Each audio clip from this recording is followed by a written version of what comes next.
ചൈച്ചിലെ imported fruits ആണ് ഉള്ളത്. നമുക്ക് ബാറിന്റെ ഫ്രൂട്ട്സ് ഓരോ കയ്യിൽ കൊടുത്താൽ മതി. ഓറഞ്ച് നമുക്ക് ഷെയ്ക്ക് അടിച്ചിട്ട് തരും. ഒന്നൊന്നര ഷെയ്ക്ക് ഉണ്ടാവും. അത് അവിൽ മിൽക്ക് ഭ്രാന്തമാരുണ്ടെങ്കിൽ പാനിട്ട് പറഞ്ഞത് അത്രക്കും ടേസ്റ്റ് ഉണ്ട്. നമ്മളെ കാസർഗോഡ് ഇത്ര നാൾ അവിൽ മിൽക്ക് കിട്ടുന്ന സ്പോട്ട് വേറെ ഉണ്ടാവില്ല.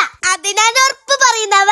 കോഴി പൊട്ടി തെറിച്ചത് കിട്ടിന്, ബത്തക്ക പൊട്ടി തെറി ആദ്യമായിട്ടാണ് കേൾക്കുന്നത്. അതൊരു അതിർപ്പല്ല. പിന്നെ mister momos, crispy loaded fries, cheese momos, peri peri momos, dynamic momos എല്ലാം തിന്നിട്ട് പൊളിച്ച് പൊടി പാച്ചീന്. ഞാൻ തിന്നിട്ട് ടേസ്റ്റ് ഉണ്ടോണ്ട് മാത്രമാണ് ഞാൻ നിങ്ങൾക്ക് പറഞ്ഞു തന്നത്. പായ്ച്ച അതിർപ്പത്തിൽ മോമോസ് തിന്നുന്ന കണ്ട ഓനർത്ഥ മോമോസിൽ അഡിക്റ്റ് ആയി പോയി. അപ്പൊ നിങ്ങ പോയിട്ട് അതിർപ്പത്തിൽ കുതിർപ്പാക്കിക്കോ. ഈർത്തൊരു വെറൈറ്റി കുർക്കുറ മോമോസ് തിന്നിനവേ. ഈർത്ത മോമോസിന് ഇത്രയെല്ലാം ചെയ്തിട്ട് അങ്ങോർക്ക് എങ്ങനെയാണ് മുതലായി പോകുന്നത്.